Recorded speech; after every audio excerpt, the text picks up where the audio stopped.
Hi everyone! Welcome po muli sa ating YouTube channel. For today's video guys ay gagawa tayo sa isa sa ating mga paboritong Pinoy pastries. Ayan, ito ang ubi bars pero ito ay gagawin natin iba't ibang variation or iba't ibang flavor guys. Lalo na po yung mga nasa abroad na namimiss yung mga ganitong pagkain. Ayan, pwede na po kayong gumawa sa inyong bahay kaya wag na natin patatagalin yan. Tara, umpisahan na po natin. Una ay magbabrush muna tayo dito ng shortening dito sa ating baking pan or baking tray na gagamitin natin. Ay, ang size pala nito guys ay 11 by 11. Pero pwede naman kayong gumamit ng ibang size ng baking pan or baking tray guys. Then maglalagay lang tayo dito ng flour, konting-konti lang. Iko-coat lang natin yung nalagyan natin ng shortening pati yung gilid. Then kapag may sobrang flour, itatak-tak lang natin siya guys para maalis yung ibang excess na flour. Ready na yung ating baking pan. Set aside lang muna natin ito. Then kailangan natin dito ng shortening at saka ng margarine. Papakita ko sa inyo yung brand ng shortening at saka ng margarine na ginamit ko dito guys. Una ito yung Crisco. Ayan, pwede tayong gumamit itong Crisco pero medyo mahal nga ito. Pero ito guys, ayan, may nabibili naman sa palengke or sa mga baking store na per kilo or meron din sa Shopee. Then sa margarine naman, ito yung ginamit ko dito guys, yung premium margarine. Ayan, para premium din yung lasa ng ating ubi bars. Then ilagay na rin natin yung ating sugar at saka yung ating salt. Then, ibit lang natin ito guys sa medium speed lang ng, hanggang sa mag-well combine lang. Mga 3 minutes lang guys. Then, dito nagluloko pa yung ating mixer. Ayaw niya mag-medium speed. Nakadiretso agad siya sa high speed. Kaya pa stop or pahinto-hinto yung pag-mix ko dito guys. Para hindi siya masobrahan ng halo. Or hindi masyadong mag-liquid yung ating butter at saka yung ating sugar. Then, scrape lang din natin yung side ng ating mixing bowl. Then, i-mix lang natin ito ulit hanggang sa well combine lang yung ating sugar at saka yung ating butter. Then dito guys, sa takot na ma-overmix ko yung ating butter at saka yung ating sugar, yan, tinanggal ko na yung mixing bowl dito sa ating stand mixer. Ayan, gumamit na lang ako dito ng spatula sa pag-mix. Pag na-overmix kasi natin yung ating sugar at saka yung ating butter, magiging cakey na yung texture ng ating bars or magiging parang cake na siya guys. So, kailangan yung bars natin ay dense siya pero moist pa rin.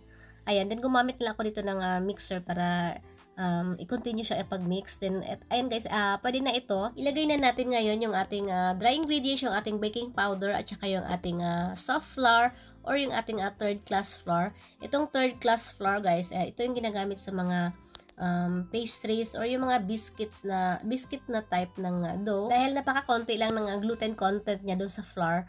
So, kapag mga ganitong pastries, na mga biscuits or ibang pastries, ito yung ginagamit na flour. Ayan, nilagay ko na yung ating kalahati lang muna guys ng ating flour or ating dry ingredients. Then, kalahati din muna ng ating water. Then, i-mix lang natin ito hanggang sa ma-absorb lang ng flour yung ating liquid. Ito guys, pwede kayong gumamit ng mixer gamit yung paddle attachment. Ito kasi nga nagloloko yung ating mixer kaya ginamitan ko muna siya ng hand mixer at saka ng spatula. Then, hinalo ko pala muna siya guys gamit ang spatula para hindi magliparan yung mga flour dun sa ating mukha. Then, ayan, ay mix lang natin ito. Then, ilagay na natin yung last natin na batch ng flour at saka ng ating water. Ulitin ko lang guys dun sa shortening at saka ng margarine natin kanina. Kung wala kayo yung premium margarine, pwede yung star margarine yung gagamitin nyo guys. Maraming nabibili sa palengke niyan. At saka ng shortening, marami ding nabibili sa mga baking store or sa Shopee.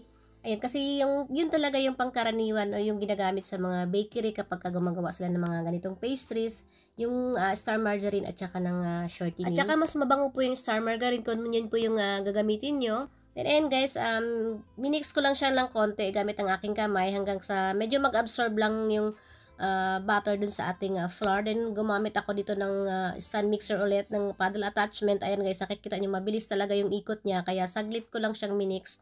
Basta kapag wala na kayong nakikita mga dry flour or buo na yung inyong dough, ayan, pwede na yun guys.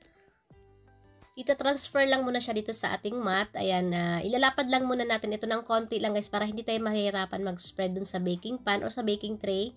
Ayan, gumamit lang ako dito ng rolling pin.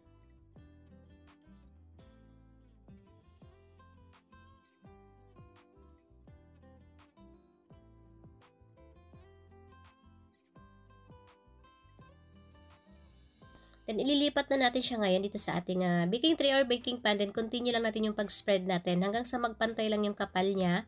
Ayan, pwede natin gumamit dito ng rolling pin or pwede namang kamay nyo na lang siya guys. Ayan, basta malinis yung ating kamay. Dapat pantay yung kapal niya guys para maganda tingnan yung ating ubi bars mamaya. Pagkatapos natin siyang ilapad, i-bake na natin ito sa ating naka-preheat na oven ng 170 degrees Celsius ng 20 to 25 minutes. Depende po sa inyong oven. Basta i-check nyo lang siya guys kapag nag-dry na yung ibabaw at medyo matigas na siya. Ayan, pwede na yon. Palamigin nyo na siya sa inyong cooling rack bago nyo siya i-slice or i-cut. Then, ayan, kapag malamig na siya, tatanggalin na natin siya ngayon dito sa kanyang baking tray or baking pan. Then, ikakat na natin siya guys or hahatiin na natin siya sa parehong laki. Depende na sa inyo kung susundin nyo yung size talaga ng ubi bars na nabibili natin sa mga bakery. Ayan, pwede naman. Pero ako dito guys, gagawin ko siyang bite size. Pero gagawa din tayo ng sample ng size ng ubi bars. Ang size ng bite size natin guys ay hinati ko siya sa parehong laki ng 1 by 1 or 1 inch yung taas niya, 1 inch din yung lapad niya.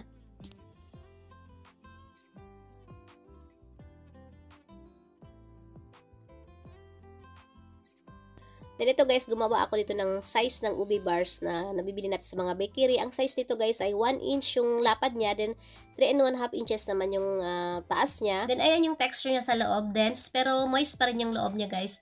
Then kailangan din natin dito ng desiccated coconut. Dalawang klase itong meron ako dito. Meron din akong coconut flakes. Ayan, sweetened ito guys, kaya hindi ko na siya ginamit. Baka masobrahan na ng tamis yung ating ubi bars. Ibababad pa kasi natin yung bars natin sa sugar syrup. So kailangan sakto lang yung tamis niya. Then dito naman guys ay gagawin na natin yung ating sugar syrup. Ilagay lang natin yung ating water at saka yung ating sugar dito sa ating kawali. Then hayaan lang natin itong kumulo guys hanggang sa matunaw lang yung ating sugar. Kailangan natin siyang lutuin para hindi agad masira yung ating ubi bars. Then ayan, kapag kumulo na siya at tulad na tayo nakikita ang mga granules ng sugar, pwede na ito, ilagay na natin siya ngayon dito sa ating mga mixing bowl. Ayan, tatlo itong bowl natin dito guys kasi gagawa tayo ng tatlong flavor or tatlong variation ng ubi bars. Para sa ube, kailangan natin ng ube flavorade. Ayan, pwede kayong gumamit ng ibang brand. Then para naman dito sa isang bowl natin, kailangan natin ng strawberry. Flavored pa rin yung ginamit ko dito na brand. Ayan. Maganda kasi itong klase guys kasi konti lang yung ilalagay natin.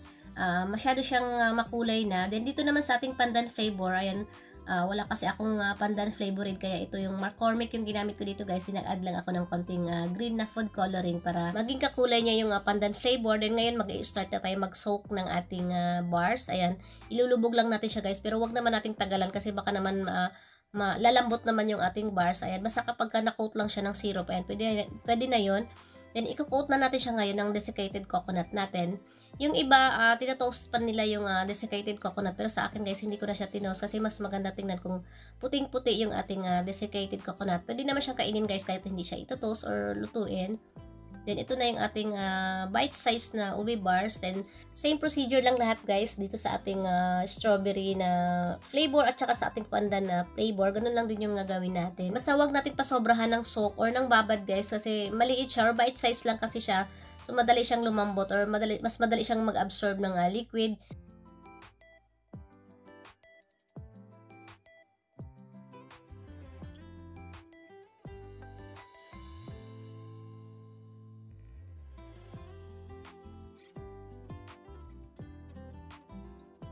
Dito guys, pwede pa kayo mag-add ng iba't ibang flavor. Kung meron kayo ibang flavorin dyan sa inyong bahay, pwede yung mango, pwede pa yung apple.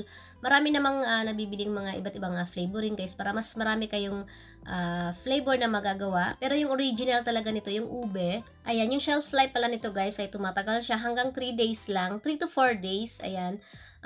Pero may nabibili kung gusto nyong tumagal yung inyong mga goodies or yung inyong mga binebentang pastries guys. Merong nabibili sa Shopee na potassium sorbate. Ayan, pwede nyong lagyan nun para mas lalong tumagal or tatagal yung inyong mga binebentang tinapay or mga pastries. Ayan, pagdating naman sa measurement nun, ayan, susundin nyo lang yung nakalagay dun na instruction sa lagayan ng bibilin yung potassium sorbate. Then, ito na lahat yung nagawa natin guys na ubi bars na bite size at ito, gumawa din tayo dito ng regular na cut ng ating ubi bars. Dito sa bite size na ginawa natin guys ay nakagawa tayo dito ng 91 pieces na ganong size, yung bite size. Then, kasi gumawa tayo dito ng yung regular talaga na size. Ayan, 3 piraso ang ginawa ko kaya nabawasan siya. Kung bite size lahat yung gagawin natin guys, makakagawa tayo ng 100 pieces dun sa size ng pan na ginamit natin, yung 11 by 11. Then, ayan, titikman na natin ngayon yung ating Ubi Bar Bite Size. Ayan, sobrang sarap nito guys. At kapag kinain mo to, maaalala mo yung childhood mo. Kasi ito yung lagi, naalala ko dati, ito yung lagi pasalubong ng mama ko kapag umaalis siya. Pagka dating niya, dumadaan siya sa bakery, bumibili siya nito. Kaya ngayon, kapag gusto nyong gumawa nito or nami-miss nyo yung mga pastries natin, yung kabataan natin, or yung nakasanayan natin ng mga pagkain, ayan, pwede nyo na itong gawin sa inyong bahay guys, at hindi nyo lang pwedeng pang merienda ito, pwede nyo rin pagkakakitaan ito, or ipang benta. Ito naman yung pangkaraniwan na size ng ubi bar natin, ayan, pero meron pang iba guys na medyo malaki ng konti dito, pero maganda yung ganitong size lang guys, kasi parang sakto lang siya, hindi siya yung nakakaumay na yung malaki talaga yung size. Sakto lang itong ganitong klase kalaki. Then ayun guys, napaka-moist ng loob niya. Ayan, dense yung labas niya, pero yung loob niya moist pa rin. Ayan, yun naman talaga dapat yung magiging texture niya. Then ayan guys, pwede tayong gumamit itong ganitong pouch guys. Nabibili din ito sa Shopee kapag ipang benta natin siya or ipang regalo guys or giveaways. Or nasa inyo na guys kung saan nyo siya ilalagay. Meron din sa nabibili yung mga clamshell or yung mga transparent na mga container. Ayan, sana nagustuhan nyo itong recipe ngayon na i-share ko sa inyo guys. Kita-kits po tayo ulit sa aking susunod pa mga videos. Maraming salamat po sa inyong panonood. Mag-iingat po tayo palagi.